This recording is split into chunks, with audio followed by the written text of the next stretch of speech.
Is it possible to predict the unpredictable? Could surgeons use a patient's own anatomy to create 3D-printed life-size organ models to map out challenges ahead of time, making surgery more precise, efficient, and less invasive? Is it possible? It already is, because every day we're doing what's never been done. Learn more at mayoclinic.org/possible. Mayo Clinic. You know where to go. When it comes to quality sleep, Ashley has you covered with top mattress brands at winning prices and with special financing options available. You can snooze now and pay later. Plus, your mattress purchase helps give the gift of better sleep to children in need and U.S. Special Operations Forces. Visit your local Ashley store or shop online today and make every snooze count. Financing is subject to credit approval. See store or ashley.com for details.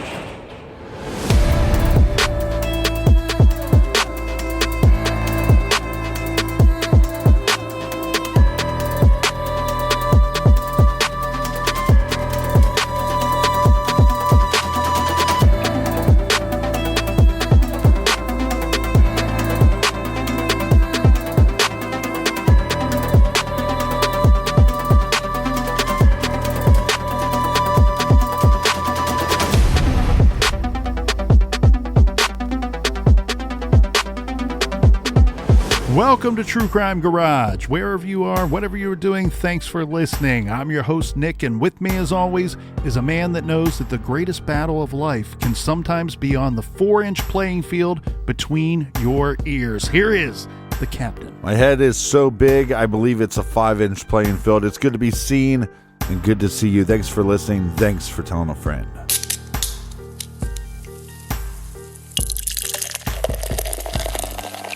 This week we are featuring Pulp Friction by the microbrewery out of Bradenton, Florida. That's called Motorworks Brewing.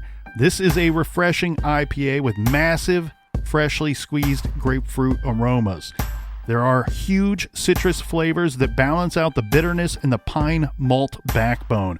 The juicy flavor featured in Pulp Friction will delight IPA lovers and non-IPA drinkers as well. Garage grade 3 3/4 bottle caps out of 5.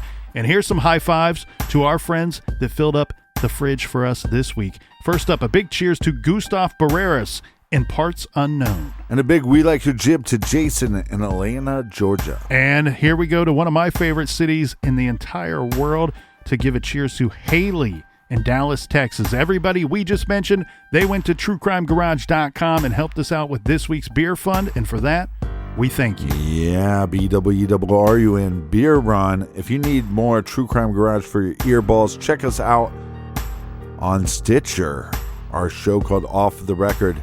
It is for the nasty people across the world. And that's enough of the business. All right, everybody, gather around, grab a chair, grab a beer. Let's talk some true crime.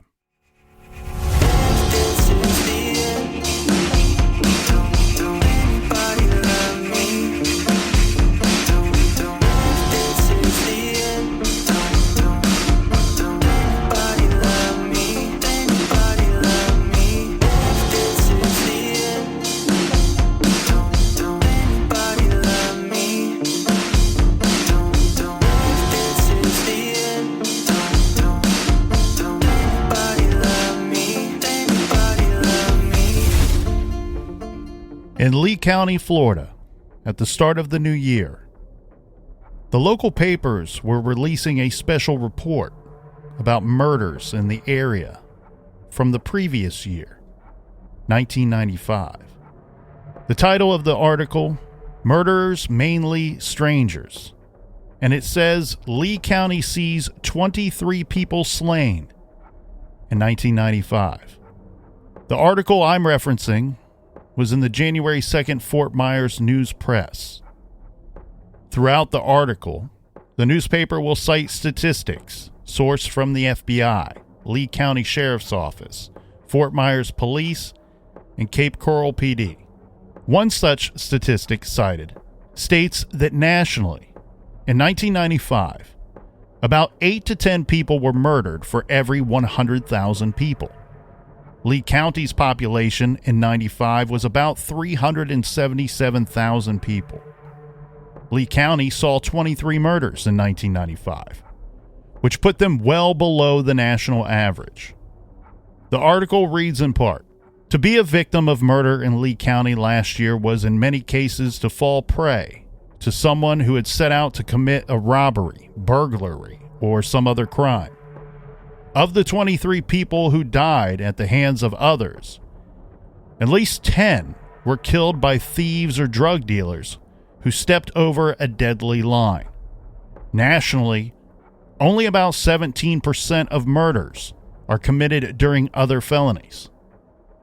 In Lee County, while the number of murders fell well below the national average, they were well above the stranger-on-stranger murder rate, where someone committing some other type of felony offense kills a stranger in the process.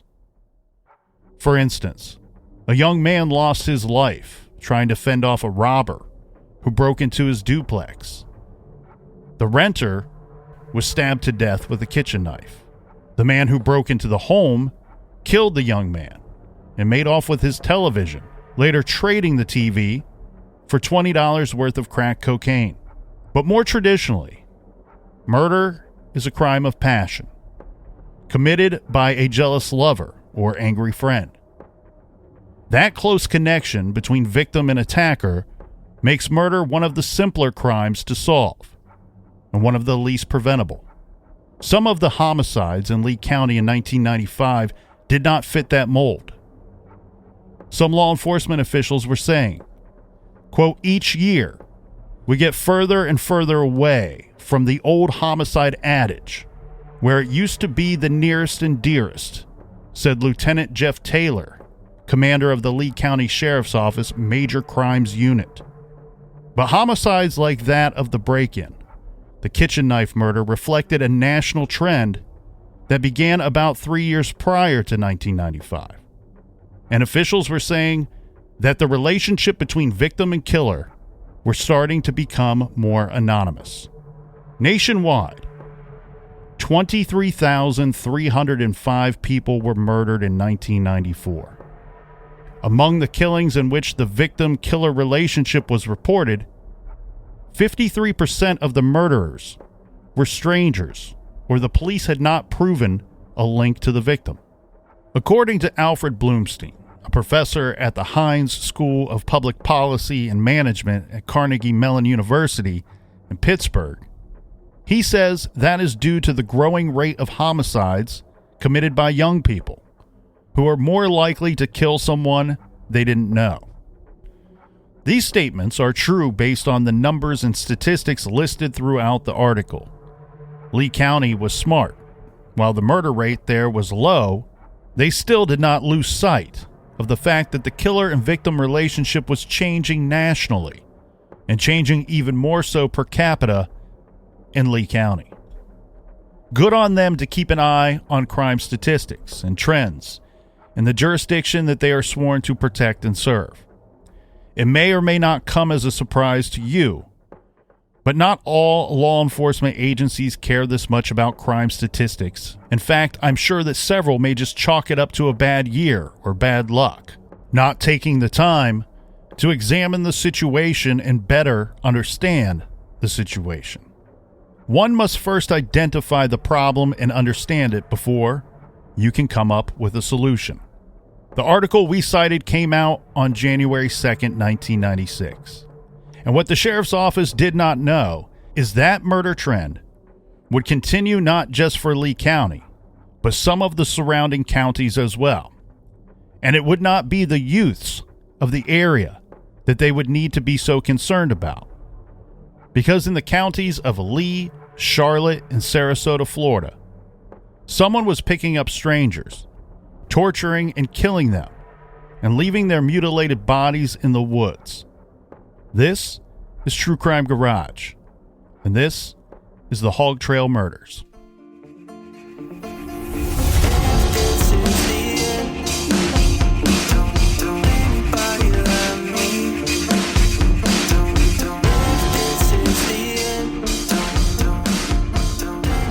One day before that newspaper article ran, a very strange and unusual incident was reported in Northport. Northport is actually in Sarasota County, Florida. This week we will be talking a lot about 3 different counties, all in the Southwest District of Florida. Those 3 counties going from north to south are Sarasota County, Charlotte, and Lee County. On New Year's Day, a nice family in Northport were horrified when their dog trotted up the lawn to their house with a human skull in the dog's mouth. This is a much more quiet neighborhood. This is not a high crime area or really even a high traffic area at all. The dog regularly went into the woods back behind the family's backyard. Of course, this is nothing that anyone would even expect that their dog would find so near to their home, I might add, and then bring it to the family's backyard. This is a complete shock and a very disturbing surprise to this good family. So they phone it into police. The police come out to take a look, see what's going on, take a report, the usual police business. But put on your boots, fellas, and bring a forensic team with you, because it looks like you're going to be body hunting in the woods today. Oh, goody. Now, almost as unnerving as the dog with the skull incident, the family tells police that that same dog had been bringing bones to the family for about a month now. But they thought that these bones had come from some kind of dead animal or dead animals in the area. That makes sense. Detectives scour the area. Now, we don't get a lot of information about the discovery that day, but here are what little details that are revealed by law enforcement. At the scene, police do not find any items, personal or otherwise, that would help to identify who it was in the woods. In fact, they do not find any clothing either. However, police eventually pieced together much of a skeleton belonging to one individual. Later, it was determined that the body was that of a male, and because of how and where the remains were found, they were going to work this as a homicide unless they found evidence to suggest that it was not a homicide. Right. So now we have a John Doe homicide, or at least a suspicious death of a John Doe, with an investigation to follow. Now, this is interesting because about 2 years earlier, 1 county over, in the Port Charlotte area, just on the other side of the county line, on February 1st, 1994, a mutilated corpse was discovered. This is when a construction worker stumbled upon a partially decomposed body of a male who was naked and lying on his back. Unfortunately, there was not much at the scene to help police with an identification in that case either. Do we know if the body was mutilated before it was buried, or was it mutilated afterwards, possibly by animals? From my understanding, in these 2 situations, we don't have a burial at all. From my understanding, both are thought to have just been lying on the ground, the victim that is. Right. And of course, with the dog situation, we know that we do have the animal scattering the bones. But with this February 1st, 1994 case, I don't know so much about the activity, the animal activity that came with that one. We do know that this corpse was mutilated, and it was found, not buried. It was a male victim found naked, lying on his back by this construction worker. We have one body that's found by the dog. The dog brings the skeleton back to its owners, and that's in 1996. And then a county away, they find this other unburied but mutilated body in 1994. Yes, and I know we said 1 county over, but this is really just a matter of a handful of miles away. It's not really a great distance at all. Right. And this 1994 John Doe and this 96 John Doe, this is all a very similar situation, minus the dog, however. Now, at the scene of the 94 case, Police do not find any personal items that would identify who it was that they found in the woods. They do not find any clothing either, just like in the 96 case. They do conclude a few pieces of information, though. One, the body had been outside for about a month. Two, they find rope burns on the skin. And three, the genitalia had been removed and discarded. So the victim was tortured. The unidentified male victim was tortured and killed, likely right where he was found, where he was later found. Yeah, disgusting. Now, because this victim was found first, he is later referred to as John Doe number 1. The victim found almost 2 years later becomes John Doe number 2. But keep in mind, at this time, we don't know that these cases are, in fact, related. Okay, so to recap here before we move on, because this could get a little confusing, we have an unidentified male victim found February 1st, 1994, and then another unidentified male victim found a few miles away almost 2 years later on January 1st, 1996. Also, we can deduce from the family story of the dog bringing bones for almost daily for up to a month that at the very least our John Doe number 2 was likely dead for a month, if not 2, prior to the report that was given once the skull was brought to the family on New Year's Day, 1996. Well, I believe both bodies were pretty badly decomposed. That's right. And I've heard one expert say that in Florida, based off of the humidity, the rate of decomposition is increased.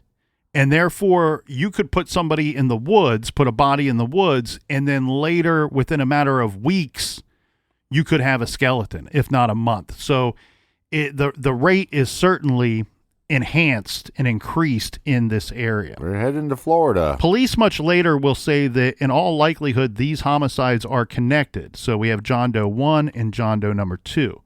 Again, to be perfectly clear, in all reality, we actually sit here 20 years, well, over 20 years later, and we cannot say with 100% certainty that these two cases are directly related. But like the late, great Bruce Lee said, be as water, my friend. So we shall stay water, live in the moment as we go through this timeline.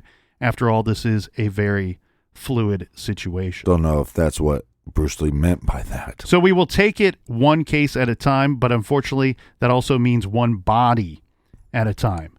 Because 2 months after the discovery of John Doe number 2, a third man's mutilated body was discovered in Northport on March 7th, 1996. In this case, police, through their forensics analysis and autopsy information, they determined that this unidentified male victim was murdered, but he had been killed only 10 days earlier, so only approximately 10 days before the discovery of the body. The male victim would quickly have to assume the name of John Doe number 3. Now, pardon the expression, but because this body was quite a bit more fresh than the other two, that old saying, dead men tell no tales, well, bullshit. Hey, now. While they may not be able to reveal all secrets, the body of John Doe number 3 told a tale of a truly and deeply disturbing death. There were ligature marks on both the chest and legs of John Doe number 3's body. Yeah, meaning that the victim was bound. The victim's genitals had been amputated. Several sources have stated this is believed to have occurred after death. Now, of course, the detectives, noting the similarities that they are seeing at the crime scenes and on the victims as well, one detail they noticed at the John Doe number 3 crime scene was ligature marks on a tree near the body. One glaring difference that they noticed with John Doe number 3 were cuts on the bottoms of his feet. This suggests that the victim had likely ran through the forest sans shoes. Detectives had to wonder why and who was chasing this man through the woods. Did this man almost get away? And what kind of killer would be out there so ruthlessly and determinedly pursuing the victim? And it makes you question, was the victim bound before they were taken out to the woods, or were they bound after they were caught? Did they play a game of cat and mouse? Right. You can almost see this playing out like some kind of horror flick, right? With the killer chasing down the victim at night in these woods and then mutilating the body in that despicable manner before he himself flees the area. Now, let's back up just a little bit here, Captain. At the John Doe number 3 crime scene, detectives took special interest in those ligature marks found on the tree that we briefly discussed. Well, and here's why. So after making that discovery, they decide to go back to the other 2 crime scenes. And when returning to the crime scene of John Doe number 1, detectives discovered similar damage to a tree near where the body had been found over 2 years prior. Yeah, you got to applaud law enforcement and detectives on this one. This was a very smart idea. Then detectives took another trip, this time out to the donut shop. This time out to re-examine the area where John Doe number 2 was found. Right. There they observed comparable marks on a tree near the spot where the body was found. Because of the very specific mutilation done to at least 2 of the victims, possibly all 3, again, we don't have a lot of information in some of these, and as the captain pointed out, we have a great deal of decomposition that's taken place. But this specific type of mutilation, we should note, this would be a signature. This will indicate to a seasoned and experienced detective that they are very likely looking for one killer in all 3 cases, or at least the same set of killers. Well, similar dumping grounds, but like you said, they're miles away. But this is a signature. Now, if you have a body that's not fully decomposed, then you can see the bound marks. Obviously, a body that's very badly decomposed, you can't. But sometimes there is evidence when they do the autopsy that they can see that the victim was bound, even if there's no skin left on that victim. Well, and more so, you have the mutilation of the body itself with the amputation of the genitals. So a signature found at a crime scene, a murder scene, is an act that is not required in order to commit the crime.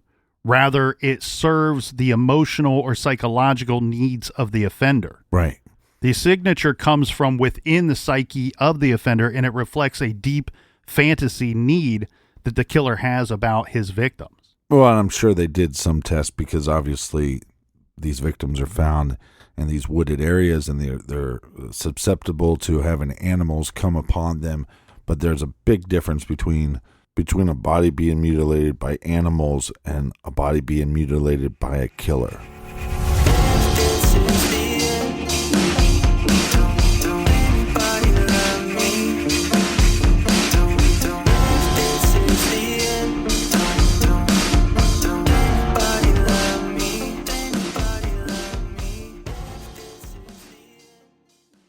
This show is sponsored by BetterHelp. Do you look forward to the holidays? Maybe you struggle with seasonal blues. This time of year can be a lot, and it's natural to feel some sadness or even anxiety about it. But adding something new and positive to your life can counteract some of those feelings. Therapy can be a bright spot, something to look forward to make you feel grounded, and to give you the tools to manage everything going on. If you're thinking of starting therapy, give BetterHelp a try.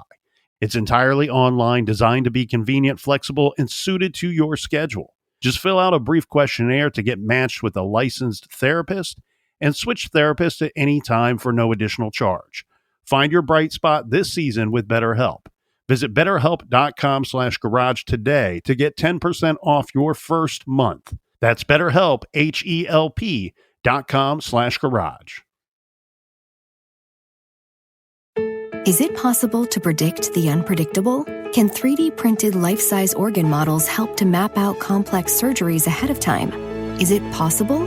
It already is right here. Mayo Clinic. You know where to go. Dreaming of overseas adventures or connecting more deeply with family from afar? Rosetta Stone bridges the language gap. I've tried others, but Rosetta Stone's immersive lessons and voice feedback technology are game changers. Dive into 25 languages by learning intuitively, just like when you were a kid. And here's the holiday sparkle. Grab a lifetime membership now and save 50%. Gift yourself the world. Head to rosettastone.com now and save 50%.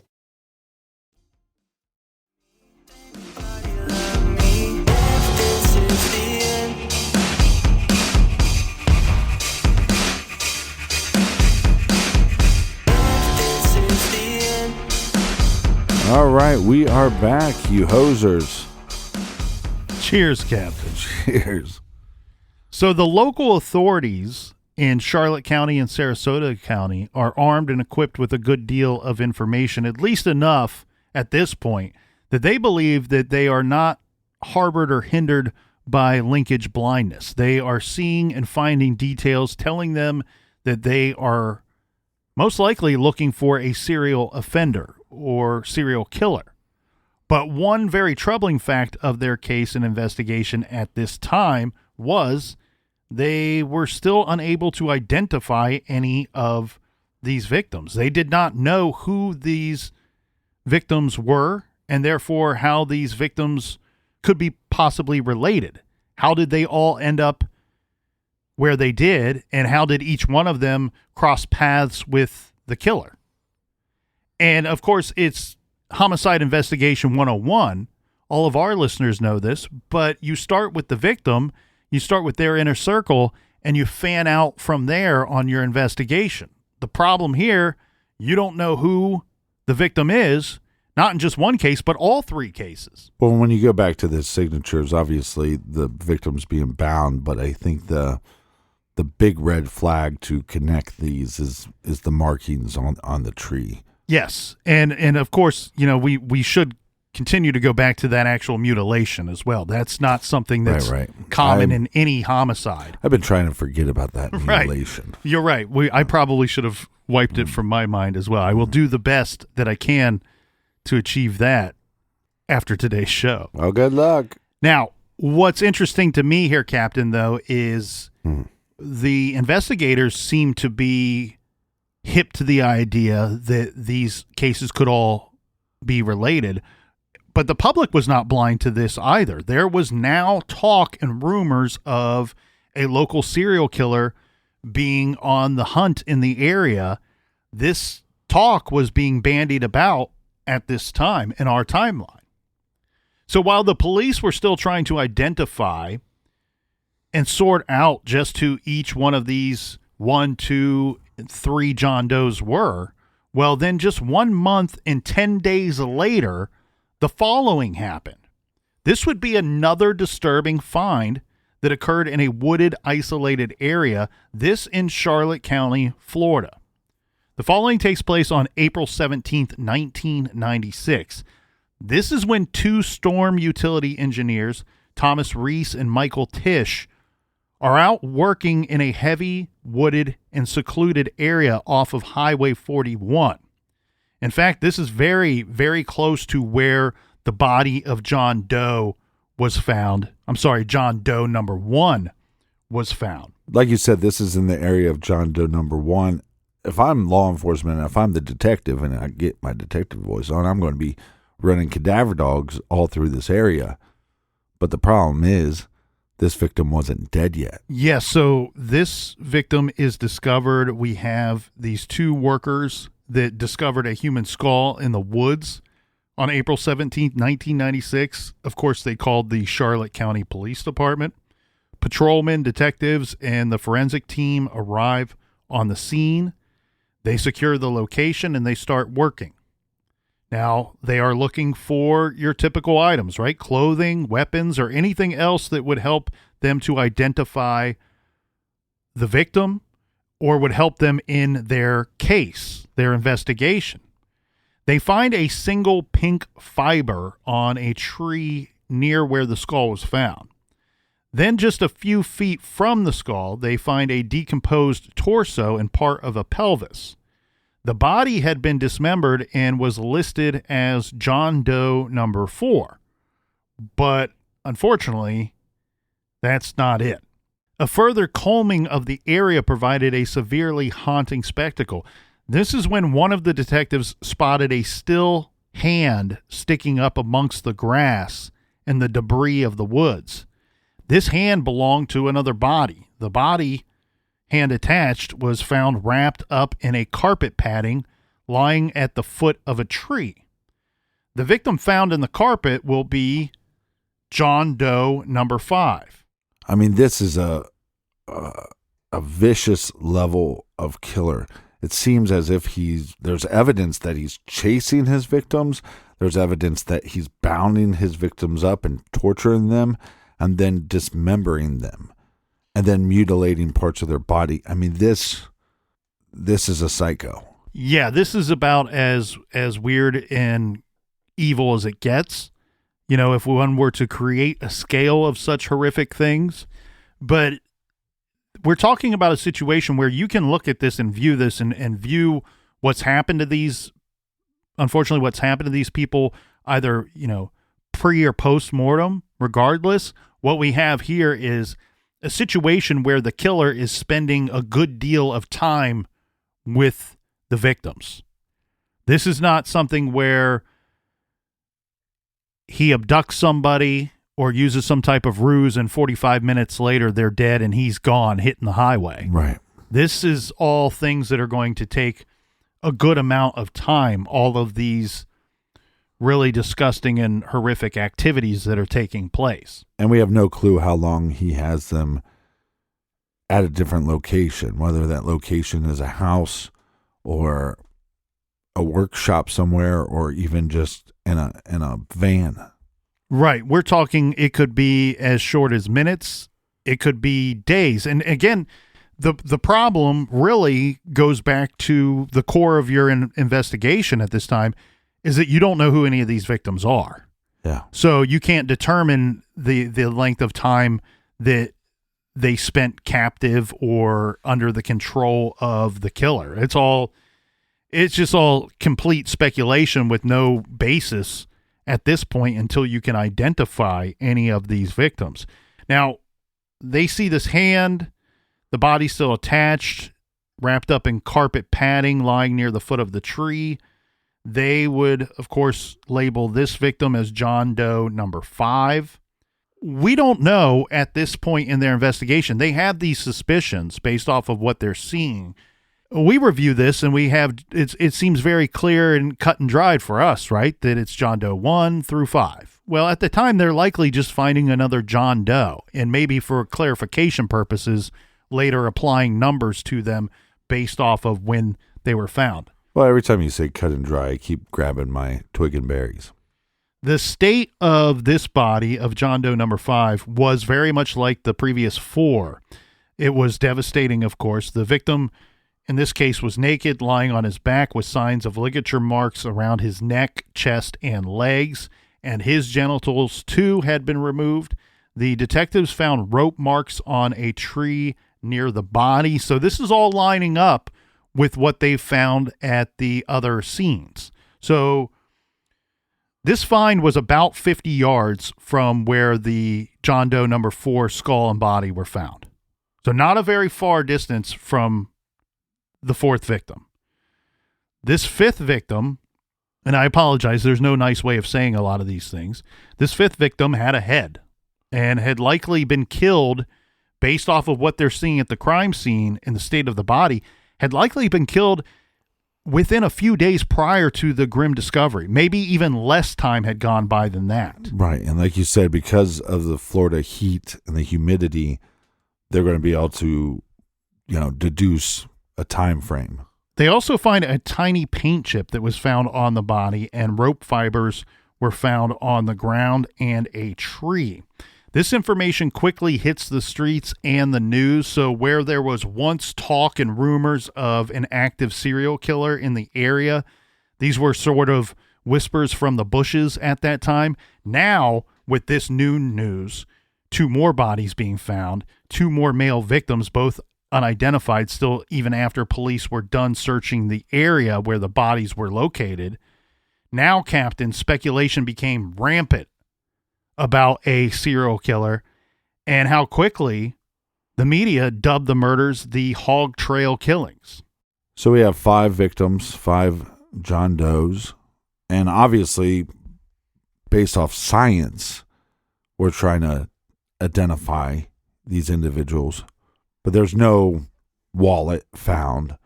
But we have this carpet padding found.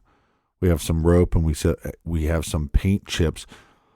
Kind of makes you think that we should be looking for somebody maybe in the construction field. Yeah, the media, as said, quickly dubbed the murders the Hog Trail killings, named so for the wooded areas in which the bodies of the victims were found.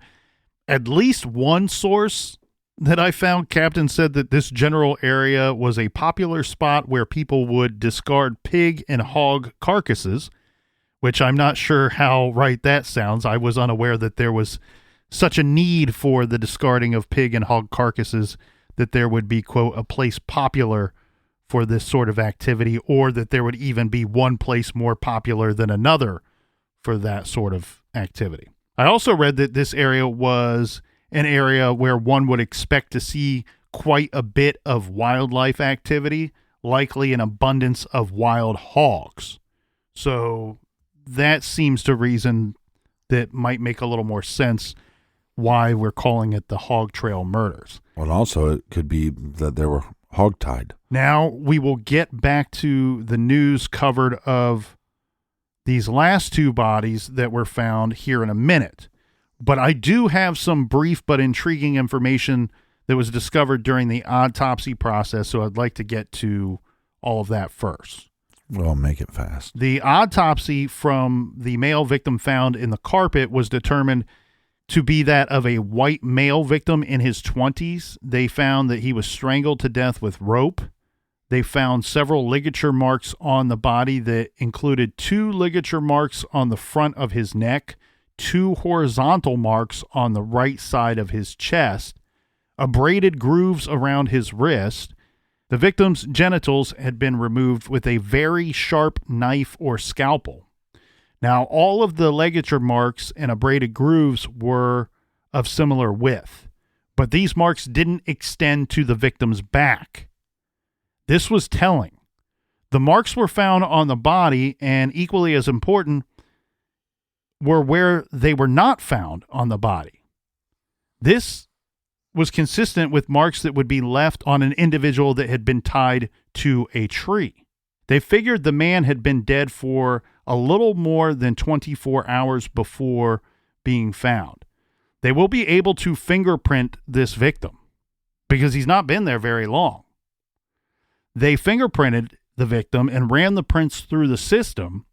It was then discovered this victim, who was dubbed John Doe number 5, was rather quickly and positively ID'd as 21-year-old Richard Montgomery.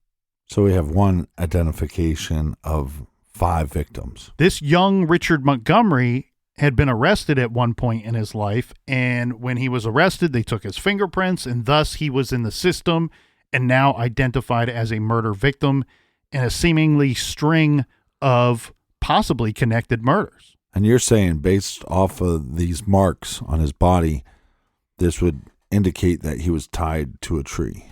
Correct. If you think about where I said all of the marks were on the body, right, they're all on the front of the body. None of them are on the back. And then we also have similar markings that are found on nearby trees. So you put 2 and 2 together, and it would appear that not only were the victim tied to this tree, but he would be tied facing out. His back is up against the trunk of the tree. Right. So unfortunately, 2 more bodies found is bringing us to 5 possibly connected victims. But the big break here is at least we have identified one of them. Yeah, I'm guessing at this point, law enforcement is leaning heavily towards the idea that these John Does are connected and that these murders are connected and possibly done by one individual. So one male victim found in February of 1994. One male victim recovered in January of 96. In March, another male victim recovered. And then in April, again of 1996, 2 more male victims found. So 5 victims in total found in 3 different locations in 4 separate discoveries. John Does 1 through 4 unidentified. John Doe number 5 identified as 21-year-old Richard Montgomery. And we've unfortunately have covered other cases where there's dumping grounds like Gilgo Beach and West Mesa Body Pit. But normally when they found one victim, they're finding the other victims, back to back. But this is almost even scarier because they're finding a victim, later they're finding another victim, and then they're finding victims that are only been deceased a couple weeks or maybe less than a week. Yeah, we've reviewed some cases where a body is found and then months or even a year or so later they return to the scene because they're sitting there with an unsolved case and they want to go back to square one. They go back to square one, they find another body, and in those cases it's it's quite alarming and really disturbing that you learn that that body had been there the whole time. When they found the first victim, right, this body was already there. Here in this situation, it's much different. John Doe was found in an area very near John Doe's number 4 and 5, or number 5, who is later identified as Richard Montgomery. But John Doe number 4 and Richard Montgomery, they were able to determine they were not dead at the time that they found John Doe number 1. Right, but think about that. So this killer has to know that law enforcement is finding these bodies, or we should assume that they might know, and they don't really change their strategy. They don't change their killing fields. They don't change their dumping grounds. Yes, like you said, there's multiple locations, but they're not that far apart. It's if you drew a circle around all the 3 locations, it's a 10-mile radius maybe? It's difficult to say. I'm looking at it here on the map. The John Doe number 2 was found considerably closer to John Doe's 1, 4, and 5. 1, 4, and 5, again, they were all like kind of within walking distance. But that's what I'm saying. Of one another. But yeah, you're right. This guy is tying his victims up to trees. He is cutting off their genitals. He is torturing them. He's chasing them. He's, mutilating the bodies, probably post-mortem also. And he's going, hey, I like this area. This is my spot. And I'm going to keep doing what I'm doing. And good luck trying to catch me. Well, yeah, and it makes you wonder not only to the psychology of the killer, but also what has happened throughout the course of this case, right? You've only identified one of the 5. Right. Doesn't that make you worry that, John Doe number 1 may have been there for even longer than we had originally anticipated, and the killer was happy to place another body there because John Doe number 1 went undiscovered for so long? Well, no, and you also, I would be doing searches on trees because let's say we found 10 trees that had these similar markings. Well, there might be 5 other victims that we haven't found that maybe were buried deeper or weren't buried at all, and they were completely dismembered by animals and decomposed completely, where we'll never find them, but maybe would find evidence of these tree markings on other trees. So as said, police get their first big break. This is with the identification of John Doe number 5 as being that of 21-year-old Richard Montgomery. And as we said, identifying him was easy due to the fingerprints. The dismembered body found near victim Richard Montgomery, which it was determined had been there for several weeks, might prove to be a little more difficult, but not as difficult as the first 3 John Does. This is because of an identifier found on John Doe number 4's body. Detectives found a tattoo on the shoulder of this victim and hoped that this would help to identify this person. So on the nightly news, they tell the public what they had discovered on those hog trails. They showed a picture of what I was hoping to find a description of this tattoo and could not, but they showed a picture of what they were calling a unique tattoo on the nightly news in hopes that someone could identify this person. Well, they get their second break here because after showing this picture on the nightly news, a woman called in and said, "My brother 25-year-old Kenny Smith had that same tattoo on his shoulder.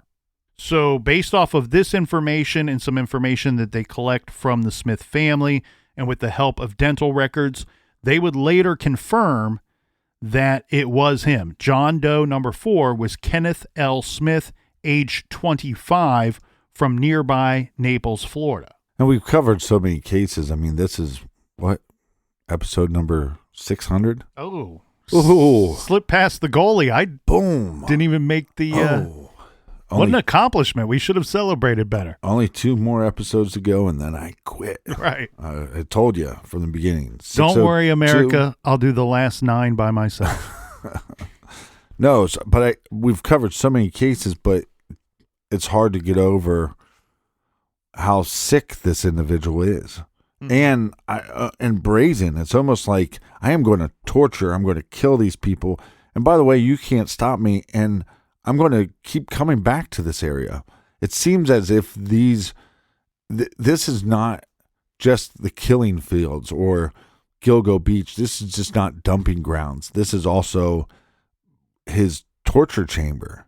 Well, and let's hit on something right here so we can move past it going forward, right? Because it would be silly to sit here and constantly say possibly related victims, possibly related crimes. As you pointed out, Captain, law enforcement in this area are actively treating this as these crimes are, in fact, connected. Again, to be fair, we cannot sit here even 20 years later and say with 100% certainty that they are, but let's go off of law enforcement's assessment of these crimes. They're working it as it's all connected, so we're going to treat it the same.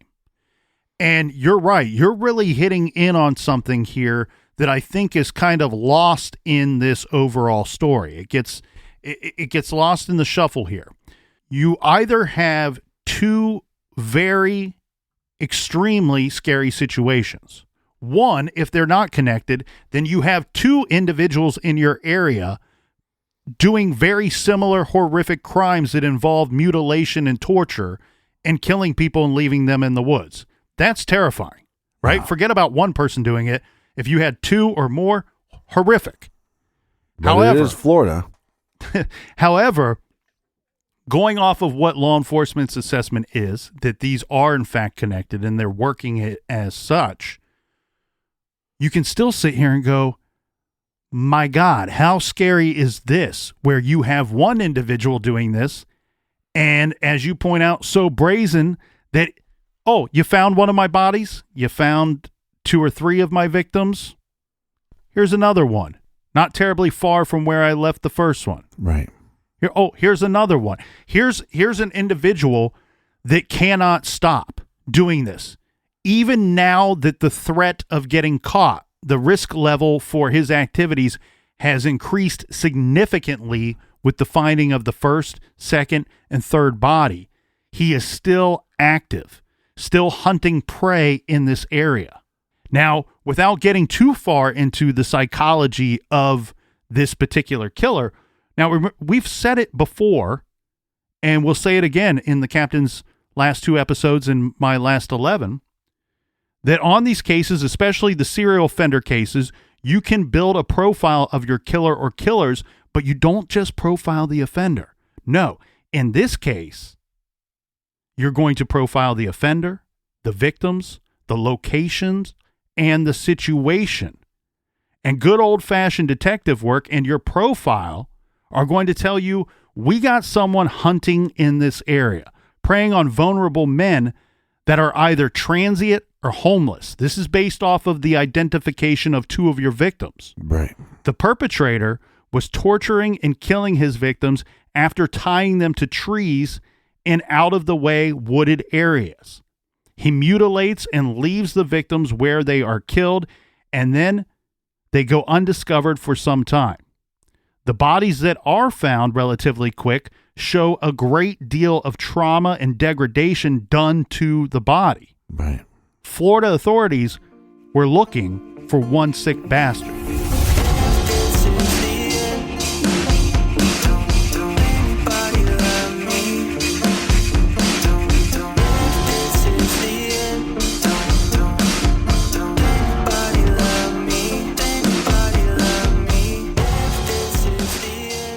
Thank you so much for listening. Thanks for telling a friend. Thank you.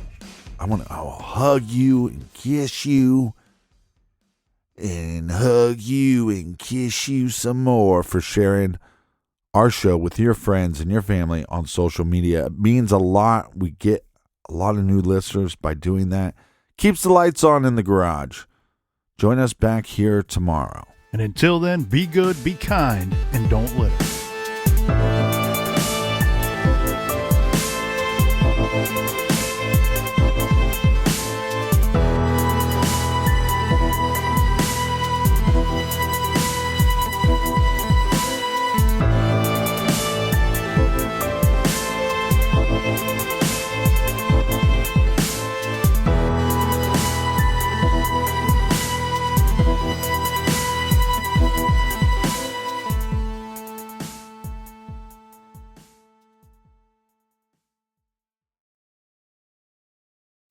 Is it possible to predict the unpredictable? Can 3D printed life-size organ models help to map out complex surgeries ahead of time?